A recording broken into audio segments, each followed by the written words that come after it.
Hey, what's up? This is Shaylos89, and we are here with another animated story by Stephen D, which I haven't seen a Stephen D video in a minute, but I'm glad, he's got a video here. It's called I Had a Crazy Stalker When I Lived in Japan. Or Japan. Like my friend says it. We're gonna go ahead and get started. When Lucy turned 13, she moved with her father to Japan from Colombia due to his job.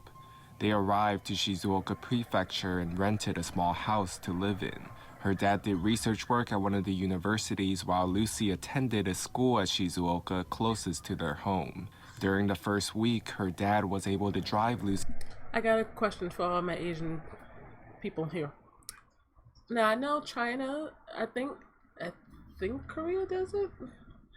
I'm not sure, but I think China does it. Do y'all go to school on the weekends? I'm not sure if all Asian, areas do it, but do y'all go to school on the weekends? That's what I just wanted to know.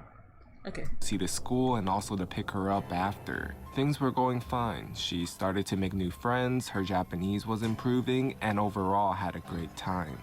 But then, Lucy's dad started to work more hours, and in order to spend the weekends with her, he decided to change his routine, meaning he wouldn't be able to drive her or pick her up from school anymore.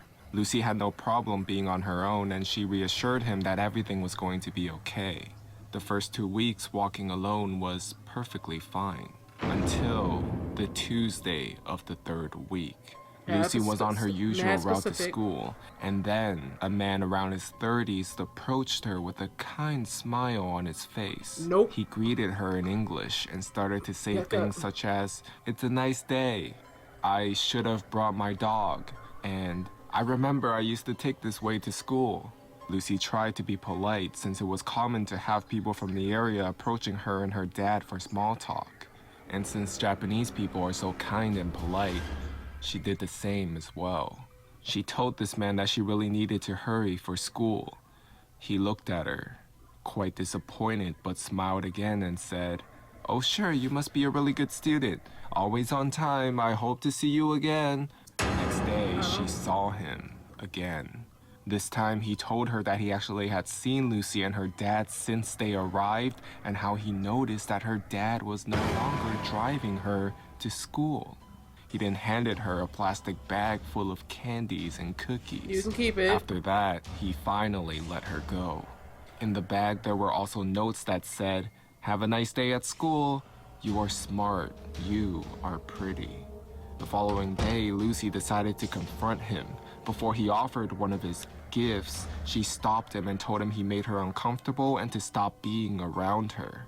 And all of a sudden, he snapped, and the man started yelling at Lucy, saying she's ungrateful, that she was mistaking their friendship.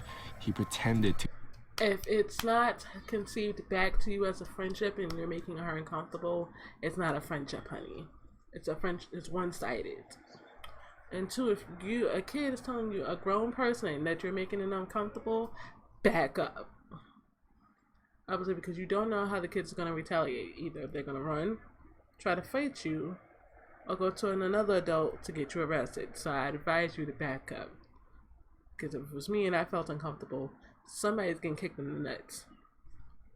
Just saying. The back up. Mad weird. Like you trying to be my second daddy. Back up. To be hurt, and Lucy fell for it. "I should have told my father before," Lucy said. "I should have told him everything." Initially, she felt embarrassed and wanted to resolve the problem by herself. One day, her class had a school trip to the Aokigahara forest. The trip was going well.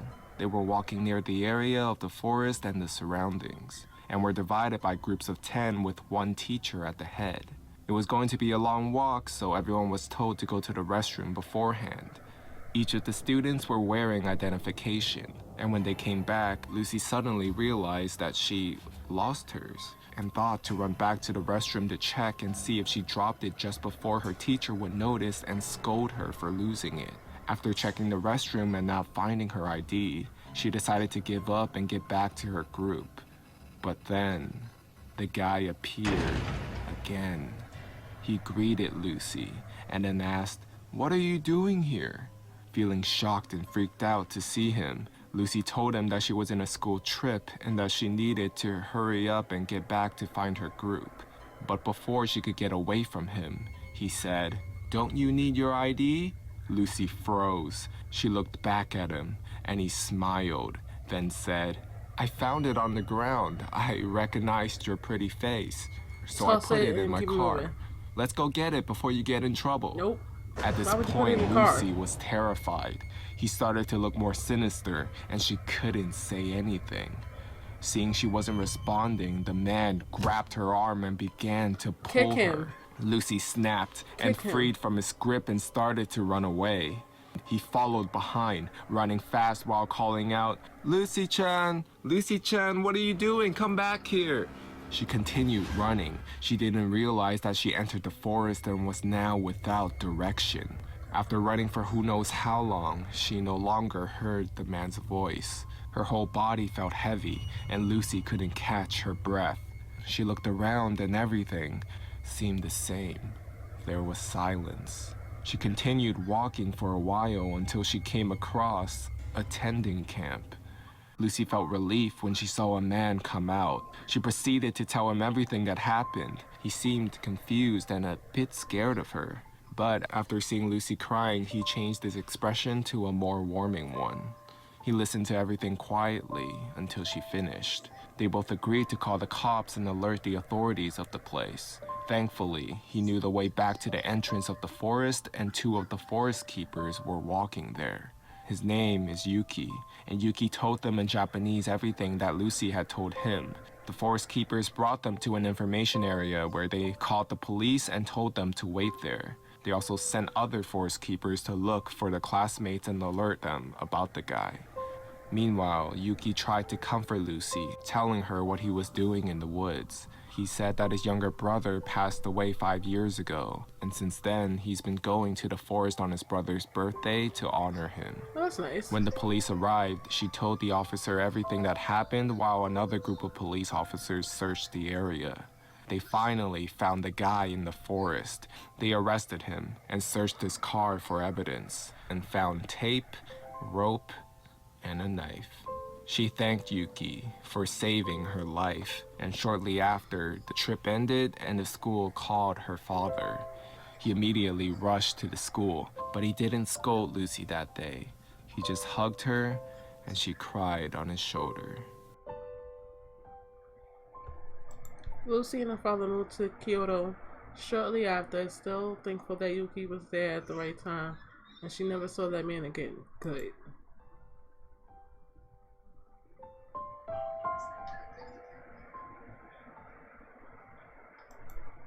Alright, so that was the end of the video. Links will be down below of the channel in this video. Get love to the like button, get love to that notification bell, and get love to my channel. If you want to subscribe to me, that's it. I will see you guys later. Bye. This sound like what? This sound like what? This sound like what? This sound like what? This sound like what? This sound like what? This sound like what? This